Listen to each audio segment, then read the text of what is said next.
Hi, cat. Come and get some mango, baby.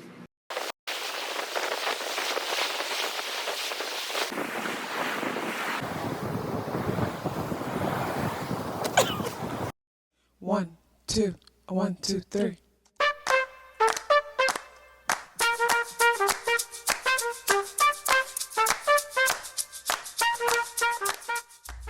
Self-awareness is a superpower.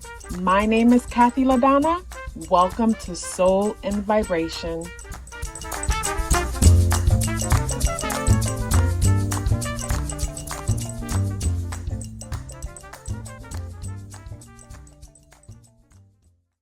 I hope the free thinkers are doing well. And if you're not doing well, I'm happy to remind you that you are the most powerful person that you know. You are the most powerful person that you know because only you can create your reality. Hey guys, today is Thursday, August 8th, and the energies in the day as up and reduced to number 6 vibration. If today is your birthday, happy birthday. So with today's energy, today is known as that famous 8-8 Lionsgate energy, but this one is not like the others because we're in an 8th year, we're in an 8th month, and the day is the 8th. So the number 8 energy is repeated 3 times, and then with the energy in the day adding up and reducing to the number 6 vibration, what the number 6 and the number 8 both have in common is that these energies reflect the material realm. So when it comes to, say, a day like today, big emphasis on your finances, big emphasis on where you are in the world or how you feel about where you are in the world in relations to your peers. When it comes to your status, when it comes to your title, your achievement, say you're in school and you're working your way to a certain point, it's like even though you're already in the process of getting to wherever it is that you're trying to get to, it just might feel like you're not doing enough, or, you know, when it comes to this energy, something could make you feel like you need to be doing more or at least get there faster. Because with the number 8 energy dealing with systems and cycles, and then it's repetitive, and the number 8 energy is ruled by Saturn. Saturn's energy talks about time. Time is a big factor with Saturn. And for me, when it comes to my experience with Saturn, it just always feels like something's taking too long. Like, why does this have to take too long? Because most of the times I don't want to deal with the breaking down and rebuilding that Saturn energy requires in order to become a master at a thing. Because wherever Saturn is in your chart, that energy can create opportunities to where it challenges you so much to where you become some kind of an expert in that area. So whenever I'm looking at someone's chart, I always look to see what Saturn is doing and where Saturn is, because that energy plays a part when it comes to us stepping into, when it comes to us answering our calling. It plays a part when it comes to us being called. I think of say a musician, a dancer, a writer. Everybody has their niche, and I feel like when our niche speaks to our own personal experiences, because I feel like the best healers and teachers come from a place of personal experiences, like the message really hits, because when you're speaking to someone who could resonate, like they feel like, wow, you've been there, opposed to someone speaking to them and it feels like they're speaking down at them and just sound or feel completely detached or cold towards the situation because they haven't been there. With that Saturn energy within your chart, you've been there, you've struggled with a thing, so that's what makes it, makes you good at being an expert at that thing, because you've come to some kind of transformation within yourself when it comes to that thing. So the spirit guidance for today, wow, the moth. So the spirit animal for me is about what kind of balance can we bring into the energy today. I think of the spirit medicine as bringing in that balance. So the balance when it comes to today's energy is the moth in the reversal position. And with the moth in the reversal position, to me, it brings me to the need for some kind of a focus and reflection, and it's just not time yet to move on to the next level when it comes to something. The moth reflects the mind energy. If the moth came out in the upright position, I would look at the card and say, okay, the moth is transcending, it's moving into a new way of thinking and being, gaining a new perspective. When it comes to today's energy and the way the moth came out, I feel like something needs to be reflected on, something needs to be understood, because Mercury is also in retrograde at the time of this 8-8 energy. And with Mercury in retrograde, Mercury is conjuncting Venus. So we're reflecting on the things that we value when it comes to our everyday schedule, when it comes to our routine, when it comes to our health and how we take care of ourselves. And Mercury in retrograde is squaring Uranus in Taurus and Jupiter conjunct Mars in Gemini. So the mind is reflecting on something pertaining to our community, our friend groups, or even our relationship with our siblings, and also to major changes that are happening in the world when it comes to our finances or security and stability. And the mind is in a space where, when I think of the whole 8-8, the 8-8 energy, I could think of how with Mercury retrograde in Virgo, and Virgo is an energy of perfection where we could be super hard on ourselves and feel like we're not doing enough and we could always do better. And with the squares that are being made to that, we look out into the world and we see the changes that are happening, and the changes are intimidating because the unknown is always scary. And then things when it comes to our friend groups or social media groups and things that we associate ourselves with, something challenging is happening there, or we're perceiving things in a way that's challenging. And I go back to Saturn in retrograde, that's also, happening at the time of the Mercury retrograde, which to me brings major impact to this Mercury retrograde energy. And with Saturn retrograding in Pisces, squaring Jupiter conjunct Mars in Gemini, for me, that energy talks about like how we're seeing things so much more clear, to the point that when it comes to our relationship with our siblings, our family members, or maybe certain friends and connections that we normally would enjoy and see in a certain way, with Saturn in retrograde, we're seeing certain things that we can't unsee. So that's creating a challenge, because I think of like how Gemini energy to me is like a seniority energy, in the sense that a lot of the times, you'll come across some Geminis who are connected to people who they've known from the beginning, because Gemini deals with our local community. And when it comes to that energy, because we've known someone for so long, it's hard to separate ourselves or detach ourselves from certain connections, even though certain things are being presented to us. So, that could be a struggle with the whole Saturn in retrograde and Pisces squaring Jupiter conjunct Mars in Gemini. So today also has a grand trine happening between Pluto in Aquarius, Uranus in Taurus, and the moon in Libra. So with the grand trine energy, it creates this relaxed vibe or relaxed aspect to the day, and I feel like that kind of helps to balance out the challenges that are happening with Mercury energy. So, the mind, which is Mercury, and the inner world, Mercury, the mind, is being challenged. But for me, entering into the month of August, I could immediately feel the shift from July to August.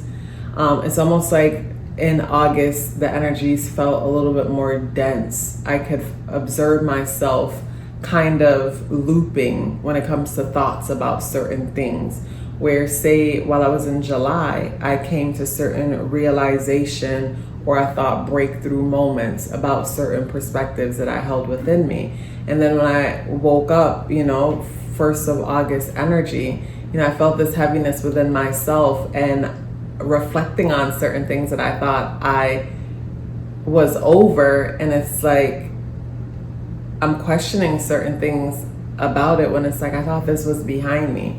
So with Mercury, the mind, in Virgo, and squaring Jupiter, Mars, and Gemini, Uranus, the mind is in a place where certain things could feel a little bit heavy. Reflecting on certain things, reflecting on certain connections could feel a little bit heavy. With the moon in Libra, our inner world is experiencing something different.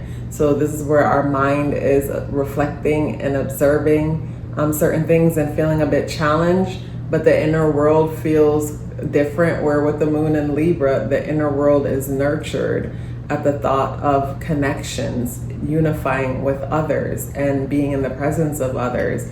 And that's positively speaking to Jupiter conjunct Mars in Gemini and Pluto in Aquarius. So this gives me the feeling of, there's one aspect of you that feels nurtured at the thought of your connections, your friend groups, and the people you associate yourself with.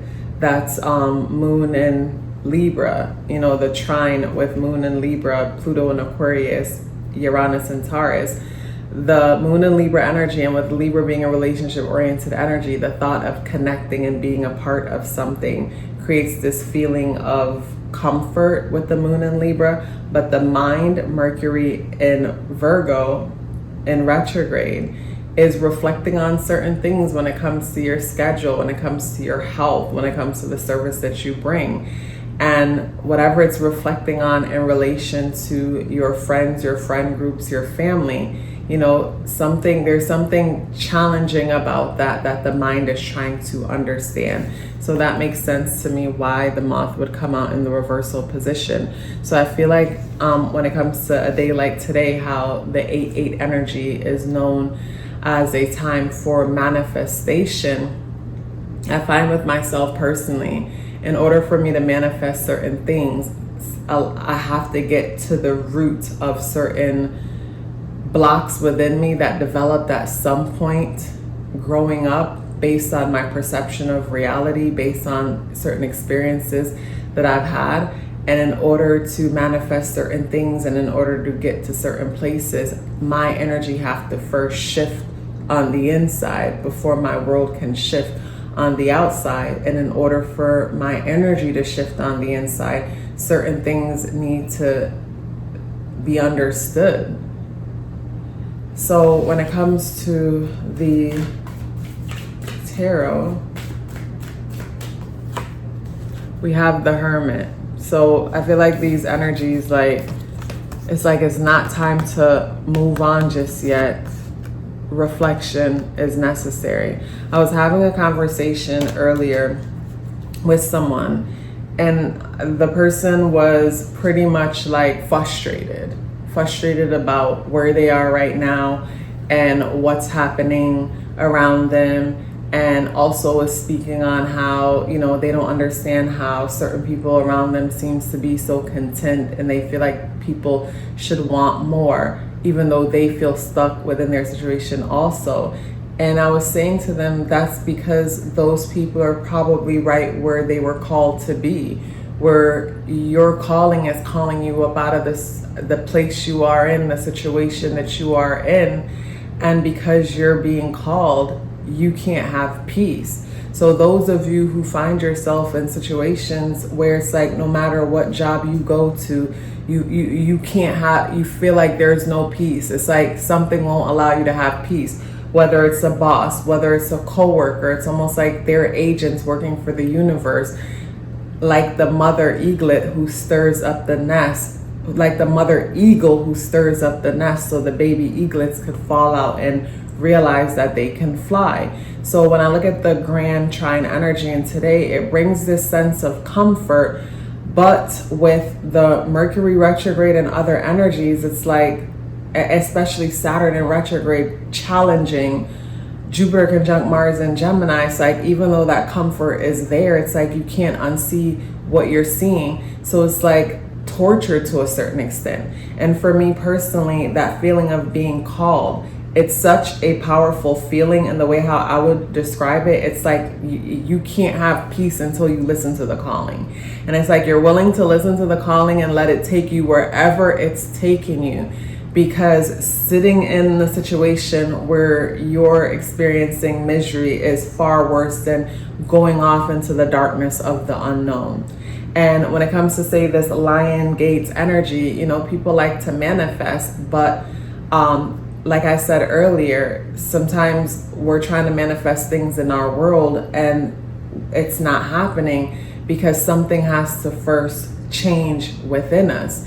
And in order for something to change within us, we have to take a step back and reflect, spend some time in silence and meditate, you know, like the hermit. I think it's beneficial to journal, to keep a journal. I think it's beneficial to be aware of how you're feeling and how things make you feel, and don't dismiss your feelings and say, I don't give a F, or I'm good, when you're clearly feeling something for a reason. That's an opportunity. It's almost like it's like a trail of breadcrumbs. Your feelings is a trail of breadcrumbs that your inner child has thrown out for you to follow it back home, to be able to get to the root of an emotion that's creating a belief that's manifesting outcomes in your world that you don't want. So check in when it comes to your emotions today, because, you know, today's a day where some of us could find ourselves just feeling like the weakest link, feeling like you're, you know, you haven't done enough, you're not where you should be, and no matter what you do isn't good enough, and what everybody else is doing seems to be so amazing in relation to what you're doing. And, you know, don't do that to yourself. You know, they say comparison is the thief of joy. Do not allow yourself to compare yourself to anyone. You guys, it's such a pleasure sharing these messages with you. Hey guys, I want to share with you 7 benefits of getting a numerology natal chart awareness coaching session. The first one is understanding your internal programming. The second one is becoming more clear about your purpose and passion. The third is setting goals for success. The fourth is awareness of strength and areas of improvement. And the fourth one was foundational for me, because whenever you're aware of your weaknesses, no one can use them against you. And when you're aware of your strengths, that makes you unstoppable. And that is why I say self-awareness is a superpower. The fifth benefit is removing obstacles. We first have to become aware of a thing in order to remove it in the first place. The sixth benefit is understanding relationship dynamics. We don't have to change the people in our lives. We have to become aware of ourselves and start from there, and everything changes. And the seventh benefit is upcoming transits, if that's something that you would like to look into because you're planning for something or you just want to be aware. So if you're interested in booking a numerology natal chart awareness coaching session or learning more about it, the link to book or the link to send me an email for questions are both within the description box below. If you'd like to check out my Patreon, where I share exclusive content, the link to check out what's happening on Patreon is in the description box below. Please let me know you're here with me by dropping me a white heart in the comment box below. I would love to hear from you and look forward to seeing you tomorrow. Love yourself as if your life depended on it, because it does. Take care of yourself, and I look forward to seeing you in the next video.